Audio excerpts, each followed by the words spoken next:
Just going back to what we were talking about, whether they will take a boost from this performance. It's interesting that Gilchrist talked about taking momentum for it. Darcy Graham talked about going into Ireland all guns blazing now. Does that sound like they are looking to even just use tonight as a springboard into next week, Matt, to you? Oh, for sure, Tommy. Yeah, the tournament play in any sport, be it hockey or at Olympic Games or World Championships in basketball, it's about taking energy and gaining energy from each round to try and get some momentum going. So you could see the energy that Ireland took out of their defeat of South Africa.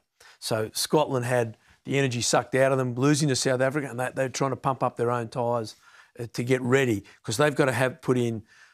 You've got to say on the way Ireland have played over the last 12 months, and even at the tournament, especially against South Africa, remembering that South Africa beat Scotland, this will have to be the best Scottish performance under Gregor Townsend's coaching to beat Ireland, even bigger than the wins they had in Paris and in Twickenham over the last few years. If Scotland are to win, and they're capable, but they'll have to get everything right and play better than they have played under Gregor Townsend. So it's a big ask. So they're trying to get every piece of momentum and energy into that side. And you can't blame them. That's their job. That's what they've got to do.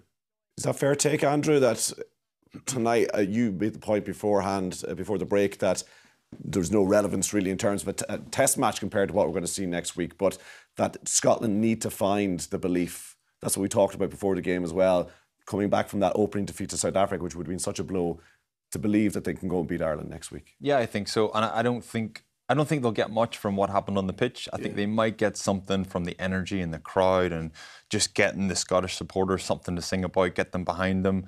They'll get something intangible from that. They'll get an energy and momentum from that. They'll get everybody out drinking their Iron Brew, tartan and Lille. There'll be bagpipes. They're going to have a party all tonight. The cliches. All the cliches. So they're going to get everybody out, have a good time tonight, then park that and just try and bring. I don't think there's that much they can bring from this. There's some intangible energy or whatever that is, momentum. Yeah. They'll try and absorb every last bit, because as Matty says, this is going to take a huge effort from Scotland to get the better of Ireland next week. I think they're going to be massively in the deep end, and it's going to be tough for them.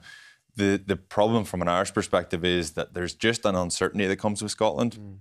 Like Finn Russell pulling the strings, that fella rolls the dice every time he gets the ball. And wingers are guessing, centres are guessing.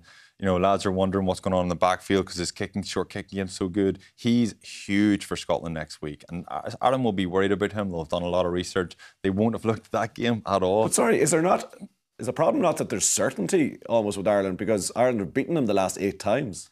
Yeah, but it's just the Finn Russell is the perfect remedy. If Scotland play a conservative game, they will definitely get beat. Okay. But if they roll the dice, fling those passes, throw 50-50s, sometimes they can stick, and Scotland can really get a bit of momentum and a bit of a foothold from that. I'm not saying if they do that, they could get beat by more, but I'm just saying that's their only chance of winning, is throwing caution to the wind, and Finn Russell's the perfect man for that. Because they're not a team that you necessarily know they're going to do X, Y, Z. They could do something surprising. They've got X factor. They don't play like the Springboks. The Springboks play a kind of set-piece oriented game, lots of physicality. They turn it into an arm wrestle, and you got to get out of that. With Scotland, you actually almost have to bring things back in a little bit and put a bit more structure on the game, because they can be really dangerous if the passes start to stick. You can see the unstructured nature of that game really suited the Scots, because they've got fast guys, lots of good ball players. As Ian said before the game, one of the best passing teams in the world. They do more passes in games than any other team in the world.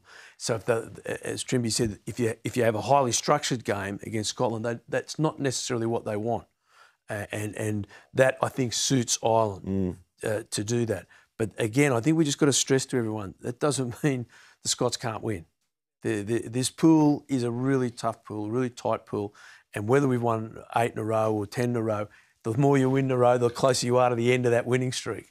So you've just got to, again, come back to that word that Gregor was using all in the pre-match: respect. Respect what they can do, and face that respect with your best game. Well,